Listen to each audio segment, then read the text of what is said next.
আজকাল আমরা অনেকেই একটা দ্বিধাদ্বন্দ্বে ভুগে থাকি। অনেকে একটু টেনশনে পড়ে যান যে আপনি আপনার টাকা কোন ব্যাংকে জমা রাখবেন।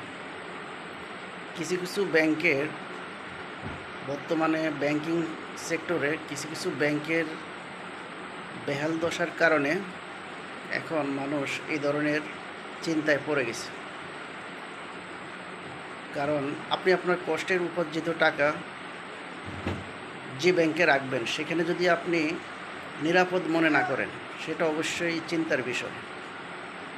তো আমি বলবো, আপনি আপনার কষ্টের উপার্জিত টাকা বাংলাদেশের মধ্যে যেসব ব্যাংক ভালো অবস্থানে রয়েছে, যে ব্যাংকগুলো ভালো সার্ভিস দিচ্ছে, জনগণকে টাকার নিরাপত্তা দিচ্ছে, সেসব ব্যাংকে আপনি টাকা রাখবেন। আর সেটা বুঝবেন কিভাবে?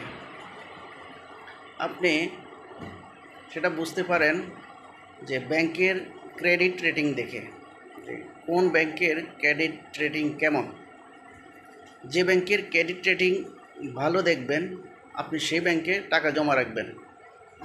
এটা হলো অন্যতম একটি পয়েন্ট আপনার টাকা জমা রাখার ক্ষেত্রে। সেকেন্ড পয়েন্ট হচ্ছে, যে ব্যাংক আপনাকে ইন্টারেস্ট রেট বেশি দিবে, আপনাকে মুনাফা বেশি দিবে যে ব্যাংক, সে ব্যাংকে আপনি টাকা রাখবেন না। কারণ সে ব্যাংকের তারল্য সংকট রয়েছে। যেসব ব্যাংকের তারল্য সংকট রয়েছে, নগদ অর্থের শর্টেজ আছে, সেসব ব্যাংক কাস্টমারদেরকে অতিরিক্ত মুনাফা দিয়ে থাকে, হাইস্ট রেট দিয়ে থাকে। এই জন্য আপনি সেই রেট দেখেও বুঝতে পারবেন যে সে ব্যাংকের অবস্থা কেমন। তো সেসব ব্যাংকের অবস্থা দুর্বল, যেসব ব্যাংক আপনাকে ইন্টারেস্ট রেট বেশি অফার করতেছে।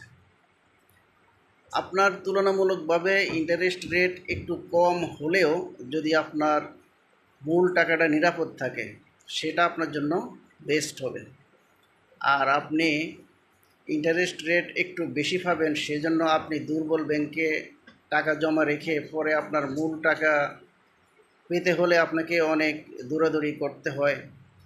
সেসব ব্যাংকে টাকা রাখার দরকার নেই। এই জন্য আমি বলবো, যেসব ব্যাংক আপনাকে ইন্টারেস্ট রেট বেশি দিবে সেসব ব্যাংকে টাকা রাখবেন না, এবং যেসব ব্যাংকের ক্রেডিট রেটিং ভালো সেসব ব্যাংকে আপনি টাকা জমা রাখবেন। ধন্যবাদ।